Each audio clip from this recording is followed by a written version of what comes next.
Hello, ladies and gentlemen, and welcome to episode 69 of the Seezus Show. Back at it.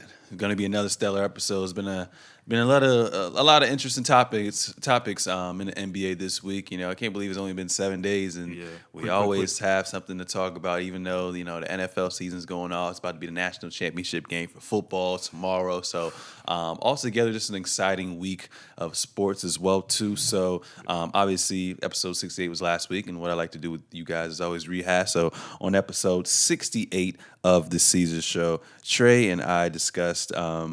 The hottest topics in the NBA, which were Zion's injury update. Hopefully he comes back really, really soon. Kevin Love's frustration with the Cavs. We're going to have a little part 2 on that a little bit later on. 76ers struggles, All-Star voting, and much, much more. So I hope you guys enjoyed that episode as well, too. And shout out to the recent followers that have followed me on my page. It's been a pretty big spike. So business is booming. Business is booming. So thank you guys. Appreciate you guys. Keep subscribing. Keep keeping people updated and just spread the love as well too.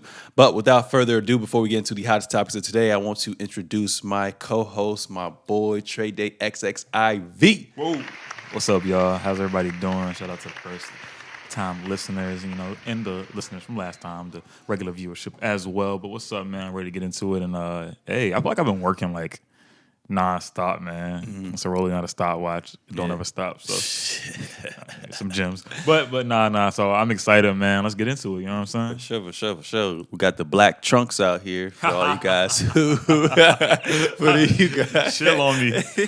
No, the hair looks fire. I'm dripping. I like it. All year, man. Come on now. I was telling them a little earlier, I was like, damn, man, I love the fresh cut look, trying to get the waves and everything, but I miss my hair a little bit. So I'm a little jealous right now, man. I ain't come to put you on notice. I just came how I am. Oh, man. Cool. All right, you ready? Let's do it. So, the first topic of the day is Kyrie Irving. Kyrie? You want to be the what? You want to be the star player? I missed that. So, he is expected to return to the Nets lineup today, which is Sunday, versus the Hawks as well, too. So, I believe that they said Irvin has been out since mid-November with a right shoulder injury. Obviously, we talked about that last week. He recently returned to a 5-on-5 workout in practice and is preparing for his return Sunday in Brooklyn. The Nets, who have gone 13-13 without Kyrie in the lineup, are listing him as probable for Sunday's game, which is today. And then on Thursday, Irvin said that he had assigned a self-imposed deadline of 1 week for his return. And I quote, hopefully I get some reps in addition to practice probably in the next week or so. He said, it could be less than that, but I'll give myself a week. Irving was able to fully participate in practice for the first time, we already said, with the 5-on-5 contact drills. And then Coach Kenny Atkinson said Irving played with both the starting group and the second unit. And then it said Irving said a week and a half ago that he began a 2-on-2 work with coaches and that slowly ramped up his workload. Irving said he has no limitations other than just keeping the shoulder maintenance program going before he gets on the floor. So, like I said, the Nets are struggling right now. Obviously, a couple weeks ago, everyone was saying, oh, Nets with Kyrie versus without Kyrie, they had a winning record. They're at 13-13 right now, just at 500. Last week we talked about, how if he's having this shoulder problem, getting these cortisone shots and whatnot, you might as well just sit out because it's kind of a wasted season with KD being out. And, you've been in and out the lineup, virtually missing like the entire season as well, too. So at the end of the day, if you ready to go, if you can handle the pain, then by all means go. My thing is, obviously you can't play basketball being cautious. That's just going to make you get hurt. But just play safe and just go out there and ball. But my question for you is, how do you feel with Kyrie, potentially returning today? Just give me a spill. I was thinking about it, and just I hate it in a way. I let it really like marinate, and I thought about it in absolutes. Yeah. Like Kyrie Irving and how he plays this season is not going to mean anything to me. Because they're not going to be in the Western Conference, the Eastern Conference Finals. They're not going to. He's not going for accolade. He's not going for MVP this year. He's already missed, 2 months out of the season. Yeah. this doesn't mean anything other than him getting back on the floor, other than basketball players and competitive pride and all that stuff like that. It doesn't mean a damn thing. So why risk your goods, your livelihood, your career, Yeah. which in the grand scheme of things, when this all started, when he was like, look, LeBron's not like a father figure to me, yada yada, like that. Yeah. Just not throwing shade, but recapping what we already know, what the media had painted. That I need to get away from here because I can do all these things and more. Yeah. How the hell are you gonna do all these things and more if you're gonna be injured? If you're gonna be taking cortisone shots? Why not fix your soldier, rehab it, come back good as new? The Paul George way, and we don't know how Paul George feels, but we know he's better. We know how he was shooting last year, going down the stretch of the playoffs, and how he wasn't as effective as he could have been. But now Kyrie Irving's taking that same chance, and Kyrie Irving could be somebody's offense. All Kyrie Irving needs is 4 guys to defend with him. And then he could be your offense. That's all you need. Plus, you get Kevin Durant coming back. So what does it mean to me that you're gonna come out and I'm gonna play this season? I gotta feel up, bro. You're a professional basketball player, one of the best guards in the league. There is no reason that you need to play this season for pride or for standing or anything like that. This season is a wash because you guys are not going to compete for a championship. Why not play next year when Katie's back? You guys are going to compete for Eastern Conference Finals at least. And hopefully a championship. This means nothing to me. I think it's nasty. I don't think he should go. Interesting. So, I mean, obviously, we kind of have, opposing viewpoints, but overall, like, I love seeing Kyrie play, but yeah, overall, absolutely. Absolutely, what does he want to do? Win a championship. I think it's a pride thing. He's an ultimate competitor. Obviously, he's built from that mama cloth. Yeah. And I think he just wants to go out there and, just try to fuel his team to a win. Because the biggest knock on him was he can't be a primary option, and he doesn't have the ability to make his teammates better. So hopefully, with him being out, being on the sidelines, getting advice from multiple people, being with KD as well too. Hopefully, he viewed the game in a different way, and hopefully he can come back and make that impact as well, because they actually need him right now. You know what I'm saying? Yeah. Obviously, we're saying wait a year, but at the end of the day, you're a competitor. You got to compete. Of course. And their objective probably started with, we're going to make the playoffs. So let's see if he can make the playoffs with them. Spencer Dinwiddie's been great. I think that should be the starting backcourt. And LeVert comes off the bench. And we'll see what they do. But it's going to take some time. But I think, it's the East. They can at least get the 8th seed, and let them get some more playoff experience. And then when Katie comes back, get reintegrated, and they'll figure it out. And I'm playing devil's advocate in being in the best interest of Kyrie's health. You know what I'm saying? I'm saying all that stuff to say he should be healthy when playing. If he's not 100% healthy, then it just seems like it's not worth it. Mm-hmm. But yeah, I think you have a great viewpoint, so. Yeah, for sure. So, we'll monitor it. We'll see what he does this week. We'll see if he plays back-to-back. Load management is such a huge thing nowadays. So, shout out Kawhi. Yeah. Shout out to Kawhi, man. The other topic number 2, Jimmy Butler and T.J. Warren. So, it was crazy because I was just literally, I think just chilling, reading a book or something like that, and I just get on Instagram, and the first thing I see is on I think it's The Score, or it was House of Highlights. And basically Jimmy Butler and TJ Warren got into a little buckle, a little scuffle, whatever you want to call it. So basically duked it out. Pacers played the Miami Heat in Indiana, and I guess Jimmy Butler's primary assignment, or rather T.J. Warren's primary assignment. Well, they were both each other's primary assignment, guarding each other on both ends or whatnot. So I guess Jimmy Butler, they were probably going back and forth at it and whatnot. T.J. Warren looked like Jermaine O'Neal a little bit. I can see definitely with the braids, the exact same braids, and he happens to be on the Pacers. But not the sidetrack. So basically, Jimmy Butler calls for a screen at the top of the key. He goes around him and blows by him, and TJ Warren just ends up grabbing him. So Jimmy Butler gets mad and he tries to elbow him, get off me. They both get into a little debate. Words get exchanged. They have to, hold each other off. They get a technical, and that's that. We see it right here. Yeah. Then after that, Jimmy Butler gets the ball on the ISO, the right top of the key, and then he basically shoves him like that. That was sick. And then after that, they just say such and such together. He got mad, and I think he called him a B word, and then basically TJ Warren's like, "Yo, I'm essentially about that life. You can come see me after the game, yada yada yada," which was crazy. And I just feel like we need that. We need this for the NBA. Yes, You know what I'm love. saying? We got a little soft with the NBA. Obviously, you know, when you get more publicized, you get more mainstream. You got to tone it down a little bit as well too. But we live for the '90s era type of vibe when we have beef. So I love it.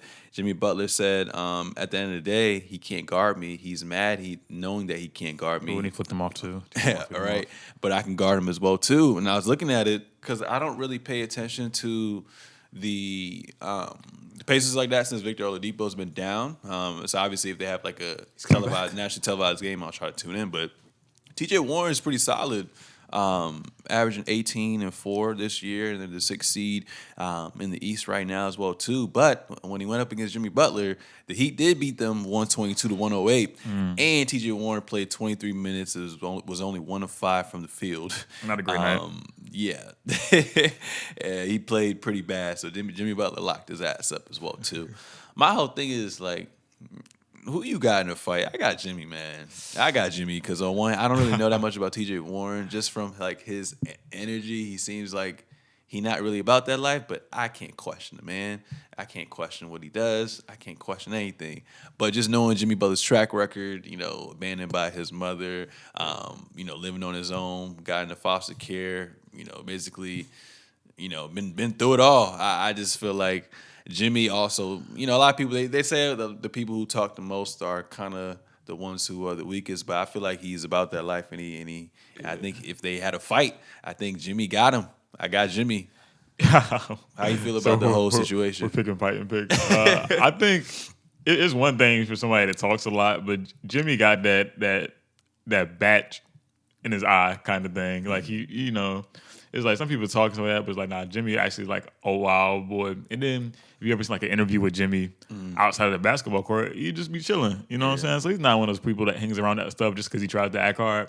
Jimmy actually chills, probably because he's a wild boy when it comes to like different scenarios. You know, like he will set it off, or he probably has had some crazy stuff happen in the past. So I think Jimmy's about that action, and you know, any time you use the word abandon in a description of somebody or of their past, they done fought something before. It doesn't have to be physically, but they done fought something, and that is that made them mentally and character-wise. And, you know, when it comes to conflict, they probably handle it a certain way, and it's probably very absolute.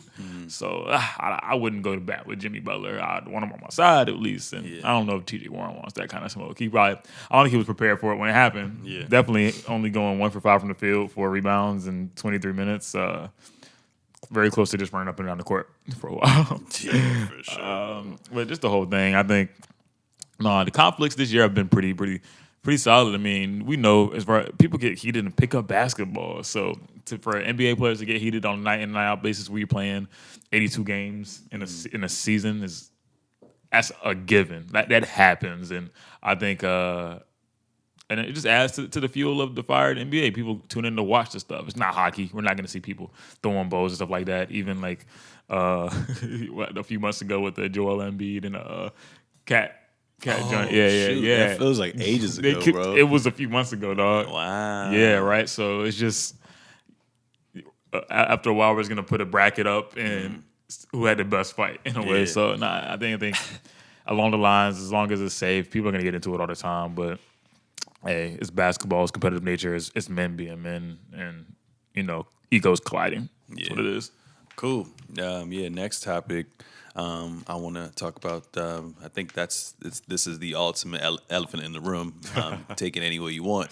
But John Beilein, I think I'm pronouncing his name right. The Cavaliers head coach has been catching a lot of slack from the general good. So basically, during a film session in which he was contemplating their improved play of late, Beilein said that the team was no longer playing like a bunch of thugs, according to Adrian Wojnarowski, the Hood Woj. Beilein explained after the fact that it was a slip up of the tongue and that he meant to say slugs. Then I quote, "I didn't realize it. I didn't realize that I had said the word thugs, but my staff told me later I did, and so I must have said it. I What? guess I said it. I guess I said it. Yep. And then he said, I meant to say slugs as in slow moving. We weren't playing hard before, and now we were playing harder. I meant it as a compliment. That's what I was trying to say. I've already talked to 8 of my players tonight, and they are telling me that they understand. So he gave an emotional apology to his players ahead of the shoot around Thursday morning in Detroit, as well too. And he's currently in his first year of a 5-year contract, and he was brought in to essentially develop this young talent. Obviously, they're rebuilding as well too, still figuring out what they want to do with Kevin Love and Tristan Thompson. Shout out to Tristan Thompson. He's too. doing work, doing he numbers. Was doing work. I feel like a team like Boston should pick him up. They need a big man. Interesting. Yeah, we'll talk about that for another day. I don't really want to talk about Tristan to the Thompson. Heat? Tristan to the Heat. I mean, yeah, they could definitely use some rebounding because Bam Adebayo, as great as he is, they kind of struggle with the glass. So we'll see. We'll monitor that as well too. But my whole thing is like he is an older white male, so it's not surprising for him to say that. I feel like he shouldn't have said that as well too. And being that we're in the social media era and it's 2020, your things are going to get publicized, and for that to even leak in the first place, that people felt offended. You know what I'm saying? So, I think he said thug. Like, there's no way you confuse thug with slug, but it kind of makes sense that he would say slug because one, like I said before, they have been playing bad, and two, I mean, I guess at the end of the day, you kind of have to give him the benefit of the doubt, and I'm a forgiving person, so I definitely took that with a grain of salt because you got back in the day. You remember when Phil Jackson was saying the posse and all that with LeBron James and whatnot. That just kind of stirs things to another extent as well too. So I thought he was going to probably get like fired and whatnot or fined or whatever. But I guess if his teammates are cool with it, I mean his players are cool with it, the coaching staff's cool with it, the organization's cool with it, then you apologize and you move on. But I feel like the players are always gonna have in the back of their head like, yo, like, is this what you view us as? Yeah. So that's my little spill on it. How you feel about it? I was interested to hear your take on it for Brick. Man, the streets are done. The streets are done. Nah. But okay, so initially I saw this and I was like, dang, bro, like you know what I'm saying? Like, this stuff is alive and well, you know what I'm saying? I saw this and I was like, bro, like, that's disgusting. That's disgusting. But then I took a step back. Or I'll dive deeper into the that's disgusting kind of thing. Yeah. Just the history of basketball and sports. And anytime like integration happens with anything, it's always, they're doing stuff in a disrespectful way, the manner, like, and the way they do it. It's not, it's not classy or whatever like that. And when it comes to class, you associate a lot of class things with certain colors. Yeah. That's where that's in this country, in the climates that we have lived in, class is associated with one thing, and then the lack of class or disrespect is associated with a different color. You know what I'm saying? And a lot of times, the fairer the skin, the classier and the darker it is, the less classy. And when people do stuff of the darker skin tone, it's like, granted we have the same, if not, I'm not going to say that, but we can perform the same way, or. We couldn't dunk in basketball for a time, or like NCAA basketball, right? And it was like, just slap the gas, whatever. Or we're not gonna dunk it. You're gonna lay the ball up. You're not gonna dunk it. That you're gonna play classy basketball. And now people live and die for the dunk. That's all they're doing. They're dunking and shooting threes. So anytime you see stuff like that and the way they painted it, it strikes a nerve. This college coach has been coaching players for whatever like that. College you can get away with saying anything in a lot of ways. Because you have the institution behind you. The media is not omnipresent like it always is. Yeah. So it was like, damn, he's been doing this for a while. Like, he's been calling all these players this, but like, and then after that situation with Rice, the Rice coach, where he was like berating his players and stuff like that. Like, after all of that, it's like, damn, this is just another scenario where a coach has been doing his thing for way too long. Now he's trying to do it in the NBA, and this day and age is not gonna pop. right? So that's all the emotions that I felt when that first came up. Then me being the educated uh, media studying and information kind of guy that I am, I took a step back. I looked at some stuff, and in retrospect, you gotta like, oh yeah, players. There are a lot of black people on the team, yes, but But what is? Sorry for cutting you off. I just like it just like crossed Dean, my mind. Like, what does a thug even play like? yeah, yeah, Like what? yeah, yeah, yeah. Yeah, if you in the locker room, bro, you looking at him funny the whole time, like yo, Yeah. f this dude. Like, Yeah. it makes you not even want to play for him. It makes you lose respect for him as well too. But sorry, keep going, Streets is done. keep going, keep But going.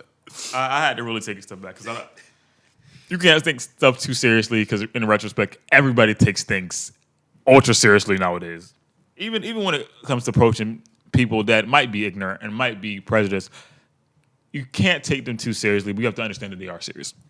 And if that's contradictory, we'll talk about it later. Hit my line, hit my ad. But so I'm like, all right, there's white players in the locker room, thugs. I was like, what would it mean to me if I had been in the locker room when he said that? Or if it sounded like a voice slip. But I know like old people, they do stuff like that. They stutter. Yeah. People do it all the time. Oh, we're playing like now we're not playing, and he's giving you a compliment too. So he had changed the tide. He's like, oh look guys, we're doing this well, and he's like, all right, now we're not playing like a bunch of thugs. What would it mean to me? Like I'm sitting beside Kevin Love, and then they have the other kid too. Yeah. Like I'm sitting beside my white teammates. What would that mean to me in retrospect? I would be like, I look at Kevin Love, damn, bro, he calling you a thug. You know what I'm saying? Like me personally, and I was like, what is this? What is it? And I saw a quote to Colin Sexton, and it could be PR. It could be like, hey, Colin, like, why is Colin the Cavs PR baby, PR child? When Kevin Love was like, see, bro, like I have love and respect for my teammates, whatever like that. And then Colin Sexton came out with like, he calls us slugs all the time. So I know he slipped up. We all knew what he meant, so it was not that big of a deal.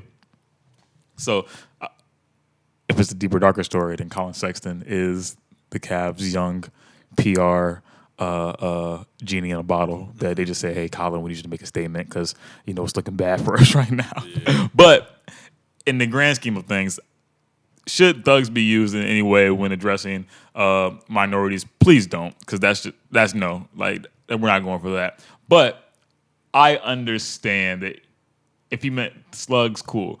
If he meant thugs, and he was trying to apply it to the greater, to the whole team, which is white people, there's foreign players on the team too, or stuff like that. Cool, whatever. In a way, the media blows stuff up all the time, but I actually believe he meant slugs. What Colin came out and said, cool, whatever like that. He's an older guy. And again, he was giving his team a compliment. Why would you berate your team? You have a young team. You can lose a young team just like that, and you're out in, 2 years after they pay you some money? Like the Cavs are going to go through some coaches, clearly. But I think the media blew that up.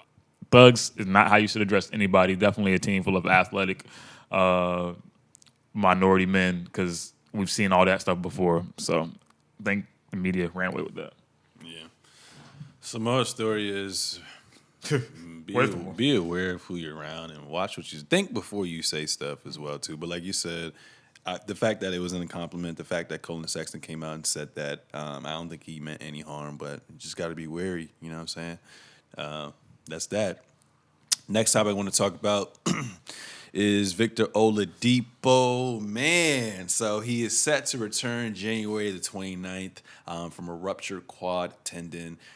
Before he was hurt, basically he was averaging 19, 5 and 5. His team is currently 6th in the East right now, 24 and 15. So credit to Nate McMillan for having the team above 500. 9 games above 500, and also being the 6th seed.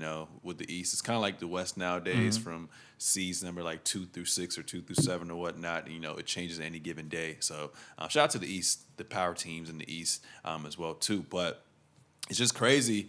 Victor Oladipo was on Orlando. He was hyped. They were calling him like the next D Wade. He's damn good. Yeah, he ends up getting traded to OKC. Puts up pretty solid numbers, but at the end of the day, he never could help Russ get to where they wanted to be. Yeah. But it was cool because it was a blessing for him. You know what I'm saying? You always get better through going through difficulties, going through hardships, and letting that fuel you as well too. So it was good that he got a chance to learn from Russell Westbrook, learn what it meant to be great on a consistent basis, how to carry yourself on and off the court, and he took that with him, and he did well his first year in Indiana. Ended up matching up with the Cavs in the first round. LeBron's last year pushed him to 7 games as well too, and from being and going up against LeBron for 7 straight games, he learned a little bit as well too. I remember when he got eliminated,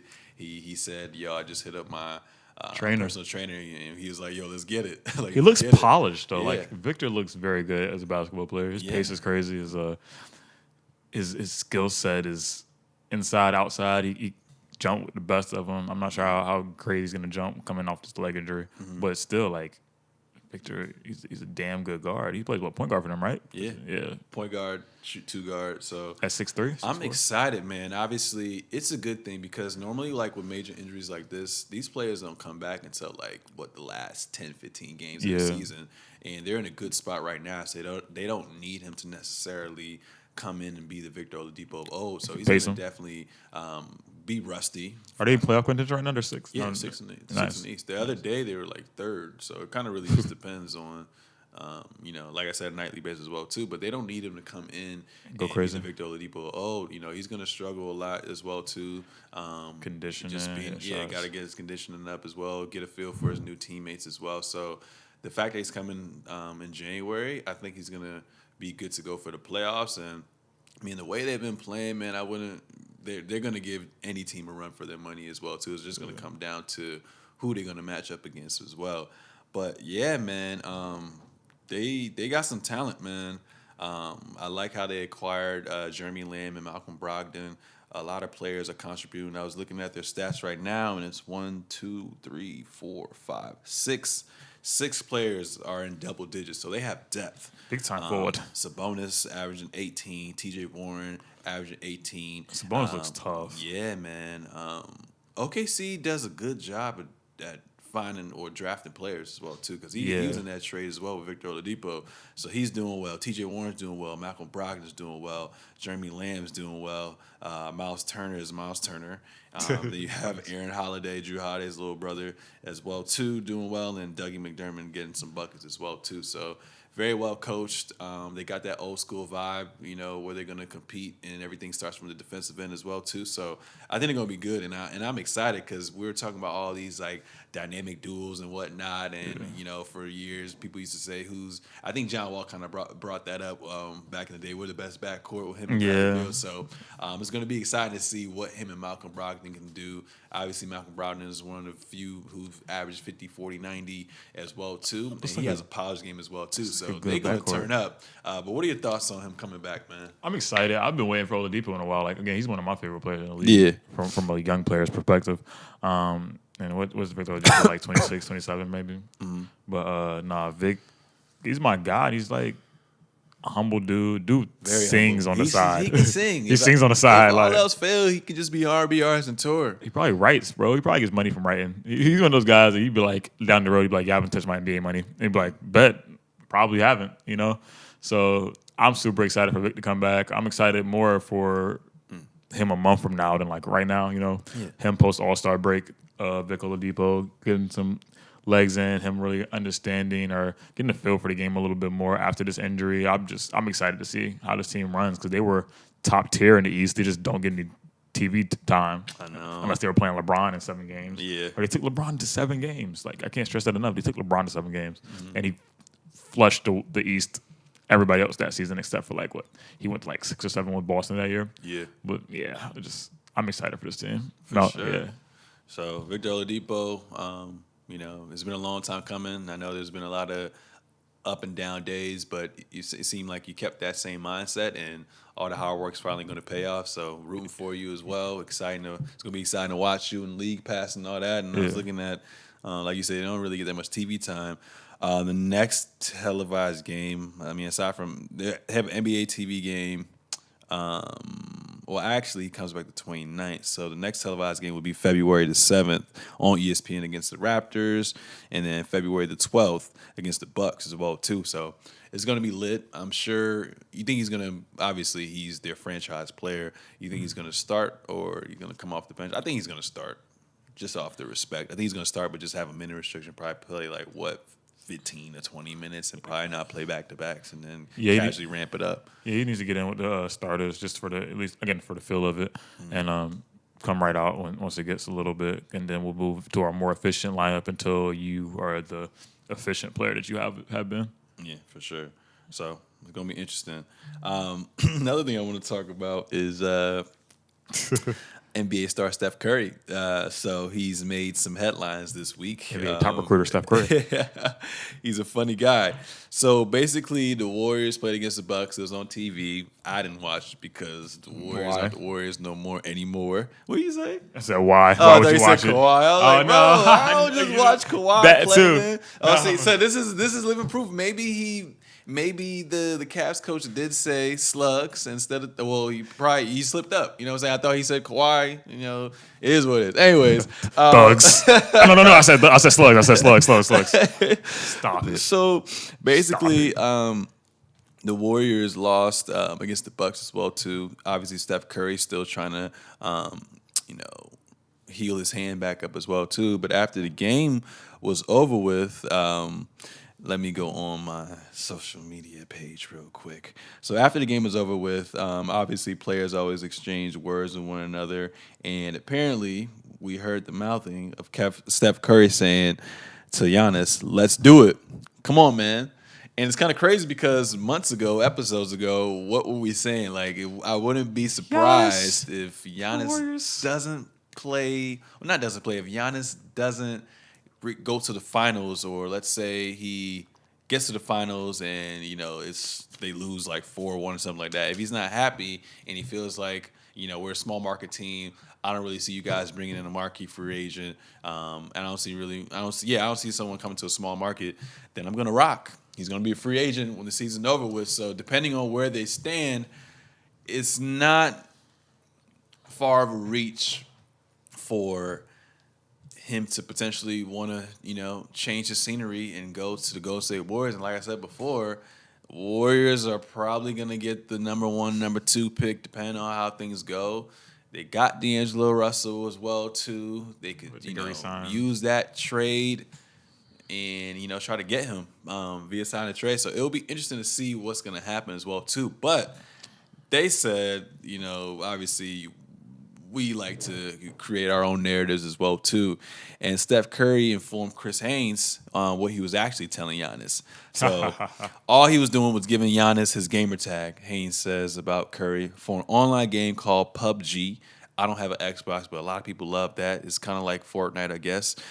He said he told Giannis, "Come see me on this game. We could team up and do some damage. Let's do it. Come on." So basically, that's what he was talking about as well too. Maybe he was talking about that, and I don't really know, but I'm not surprised if he was actually trying to recruit him as well too, because Draymond was trying to recruit KD. Kyrie was talking to Kevin Durant before they went to the Nets. LeBron and D Wade were talking about teaming up together as well too. So, what are your thoughts on all this? Do it. Go ahead. You know you want to. Do it. Yeah. I'm sorry, y'all. I'm playing on the mic. But I would love to see Giannis on the Warriors. I don't see the Bucks doing anything substantial. I mean, okay. Hater alert. I don't. Maybe they'll come out the East this year. Maybe they'll come up the East. They should come out the East, but I don't see it happening because I'm a naysayer. I'm a non-believer. I think Giannis is probably the best player to come out the East with probably the best team, but I don't see it happening. That's going to piss him off. And this right here is not going to be, you come on, man, let's do it. It's going to get so loud. It's going to drown everything out in free agency. This is going to be the headline. They're going to be playing this clip over and over and over and over again. And we're like, oh, Steph Curry was tampering. We're going to find whatever like that. But Giannis is going to try and go to the Warriors. They're going to try to force their hand. When the Bucks possibly fail, which it looks like it very much could happen. Yeah. This is a whisper. It's gonna get louder and louder and louder until they're just yelling it. And in the dog days of summer, but you don't remember like when LeBron did the whole press conference, not one, not two, not three, not like it's gonna be as loud as that. This little come on man, let's do it. It's gonna be so loud when Giannis decides, deuces, let me go see what's good, and then the Warriors, the Empire Strikes Back type joint. So hey, that's how I feel about it. It's one little thing's gonna. Man, it's crazy because we applaud Kawhi Leonard for, what am I trying to say? We applaud Kawhi Leonard for making it even, I would say, with the dynamic duo and whatnot. Destroying the gods. Lakers, that would have been OD. But if he goes to the if he goes to the Warriors, like, Streets is done. Streets is done. Kawhi and Luka and LeBron, you can wish your championships aspirations away. Oh God. Because if you still keep Draymond, Steph, Clay, and obviously all of them are pretty Clay, much I forgot up. about Clay. Everyone Oh my forgot God. about Clay. If you keep them, and obviously they're losing right now, so they're building up their young talent. So they're gonna have depth next year. It's gonna be very, very spooky, bro. They're gonna go back and get Patrick McCall. Wherever you go, they win, right? What team is he on now? I don't even know. He's on Toronto still. Oh, Yeah, they ain't winning. They ain't winning. Watch him get traded out of nowhere to the Clippers or some shit. Bro, oh my God. He'd be the true GOAT, Dog. yo, Patrick McCall's a GOAT. He's the group project GOAT, man. Oh my gosh. And so what'd you do? See, I'm gonna present. When you present, it's like, all right, well, I know you didn't have a chance to meet, but you're gonna present the project. Yeah. You didn't do anything. Right. Well, I'm sorry. That's all right. That's Yo, he's just the dude who don't do nothing, but he come through at the end, give you a funny line here or there, and then people are like, all right. Teacher loves it. Teacher loves it. He spoke clearly. Right. Okay, the research looks great. The photos look great. The groundwork. You guys wrote the whole thing. Who did the presentation? It looks beautiful. Exactly. But yeah, if he goes there, it's pretty much over. Streets is done. Obviously, KD, they were able to go to 3 straight finals with KD as well. But I think with Giannis, that's going to be a whole new aspect they didn't get because he's a freight train going down there as well. Yeah. And you got Steph and Clay right there. It's a dub, bro. I'm saying, dog. So if it happens, it happens. There's going to be people that hate. There's going to be people that applaud. But, I mean, it is what it is. We've already seen super teams before, and it's going to happen again. It's bound to happen again as well, too. So you can't be mad at the end of the day for a player deciding to go to where he wants to go. Yeah. But just from seeing Giannis and his persona, he kind of has like that Damian Lillard type of vibe where you can put whoever around me, and I have it in my mind that I'm going to take you guys to the promised land. But at the same time, it's like insanity. If you keep doing the same thing over and over again, you're not gonna Get different results. Yeah. So it really just depends. I would love to see him go to the Miami Heat. I just feel like for what he's looking for, if he doesn't find that with the Bucks, I feel like the Heat with him and Jimmy Butler, that young talent, would be amazing. That's my 2 cents on that. Moving on from that, one of our last topics, Kendrick Perkins and Kevin Durant, which has been kind of crazy. So to sum everything up, obviously Westbrook returned to OKC. Shout out to Westbrook. His tribute video was fire. I loved it. I think Kawhi's a little bit better just because of the technology that they had. But Westbrook returned back to OKC for the first time via trade, and they lost 113 to 92. He dropped 34 points, and he was immortalized. You know what I'm saying, as well too. So Kendrick Perkins, former teammate of KD and James Harden and Russell Westbrook, was one of the reasons why they were able to make that pursuit and go to the finals and play against the Heat, end up losing 4-1. But it was just crazy. KD is not playing as well too, so he got a lot of time on his hands. Kendrick Perkins not playing anymore. He got a lot of time on his hands as well too. So basically, they had a little bit of beef, a little bit of words exchanged through social media, and there's a guy named, I guess he's a reporter, Mark D'Amico or whatever. They was going back and forth, and then I think he tweeted, I think Russ walked right into the door call, second round of the playoffs, 3 straight times. And then Kendrick Perkins weighs in on it and says, KD lost in the second round without Russ when I was there, so what does that mean? And so basically he's just trying to defend Russ. Like, basically from what I got from that was he's defending Russ, but at the same time he's saying, like, yo, like, what do you like? You can't go that far without having your counterpieces with you as well too. Yeah. So I think that's where he's coming off with that. And then KD decided to chime in, and he said, yeah, in our starting center, Kendrick Perkins averaged a whopping 2 and 3 during the series. You play hard though, champ. LOL.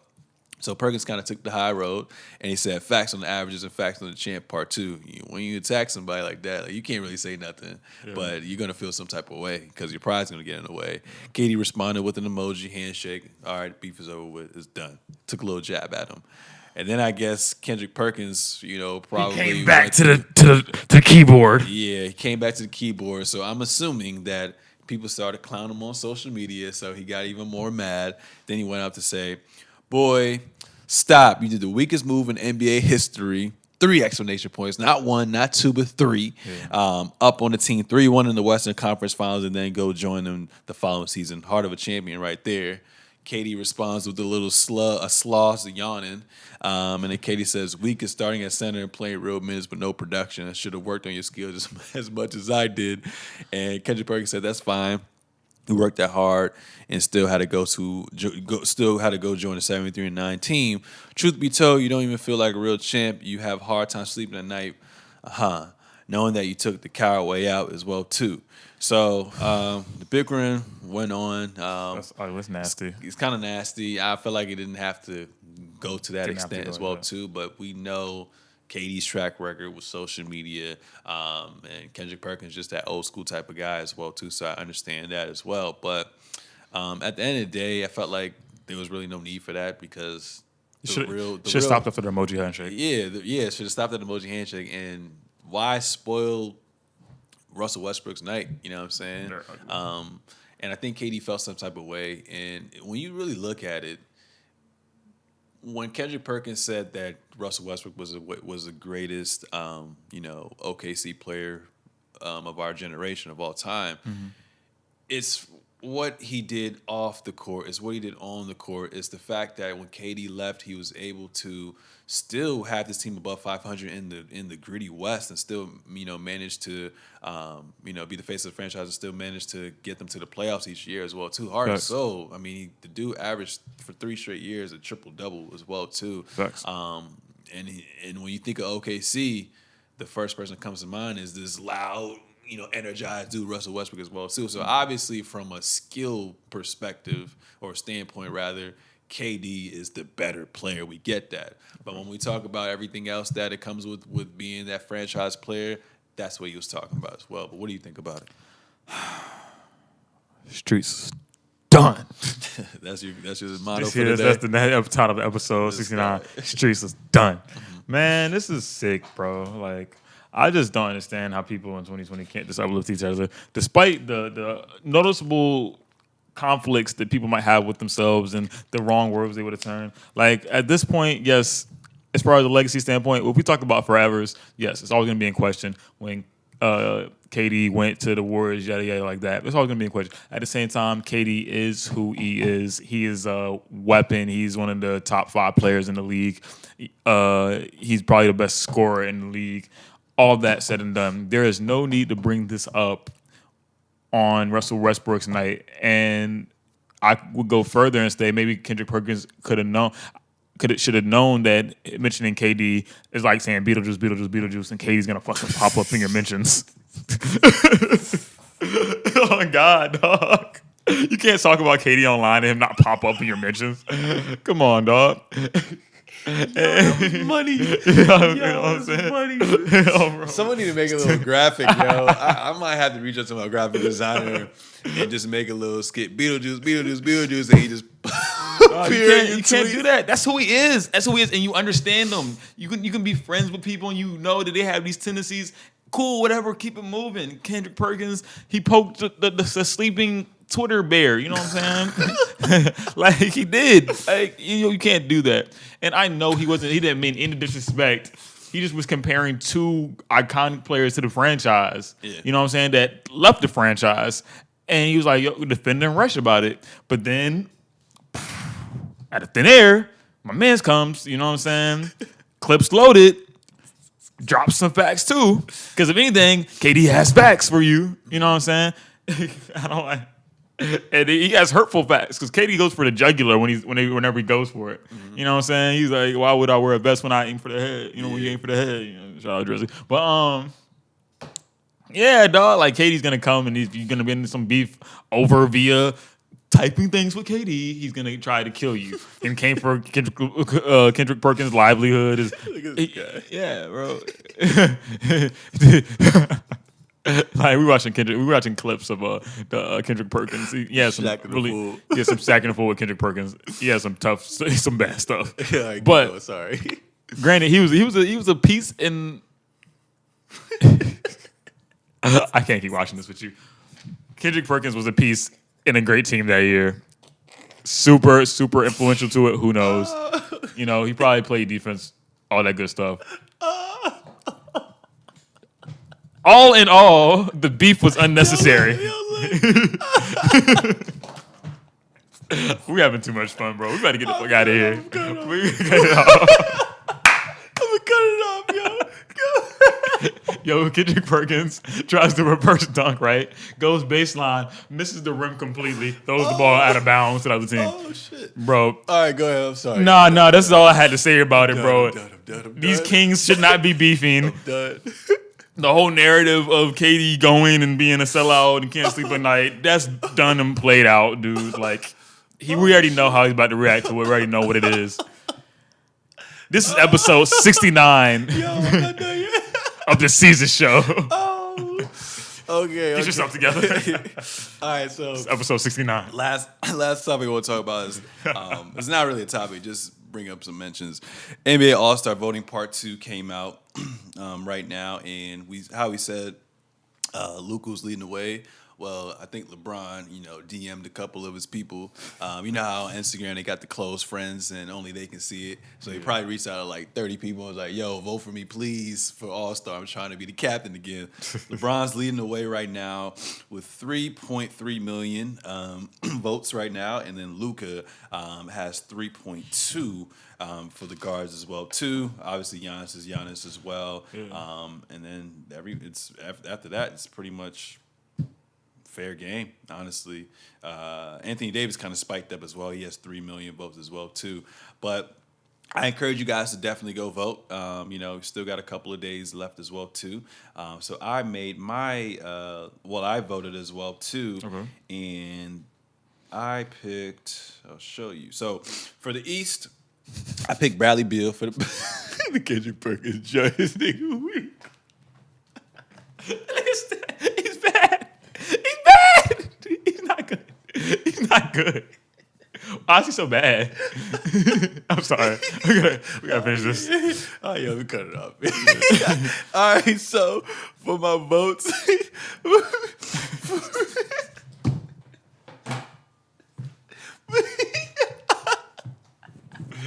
All right, we're gonna finish this episode, y'all. Yo, man. All right, y'all let us know how geeked y'all were about us laughing in the comments, please. For my backcourt, I had Bradley Beal, just because, the amount of talent that's around him and him still, putting up his numbers. He's trying to do that. Then I had Kyle Lowry. A lot of people were like, yo, why you pick Kyle Lowry over Kemba Walker? I picked their stats are pretty much the same, and obviously the Boston Celtics have a better record, but I picked Kyle Lowry because Pascal Siakam and what's his name? And Norman Powell had been out for damn near a month, and he was still able to keep that team afloat. It's had some pretty good games as well, too, with the pieces that are around him. I just feel like with Kemba Walker, obviously he's great. I made 2 different ones. I voted for Kemba and for the other one as well, too. But obviously with Kemba, you still got Jason Tatum, Jaylen Brown, and then you also have Gordon Hayward. You got like 3 all-star level players as well, too. So that's why I picked him as well. And then I had Giannis, Pascal, Jimmy Butler. I feel like you can't really argue against that. A lot of people got on me as well too at the fact that I didn't put Joel Embiid. I just felt like Joel Embiid wasn't playing up. He's not playing up to his level of expertise. And then obviously you can't go wrong with the West. James Harden, Luka in the backcourt. Then you got Kawhi Leonard, Anthony Davis, and LeBron James as well too. But ladies and gentlemen, this is the official conclusion of episode 69 of The Seezus Show. Make sure to subscribe on all forms of social media at The Seezus Show and /Seezus and at TradedXXIV. I hope you guys have a good one.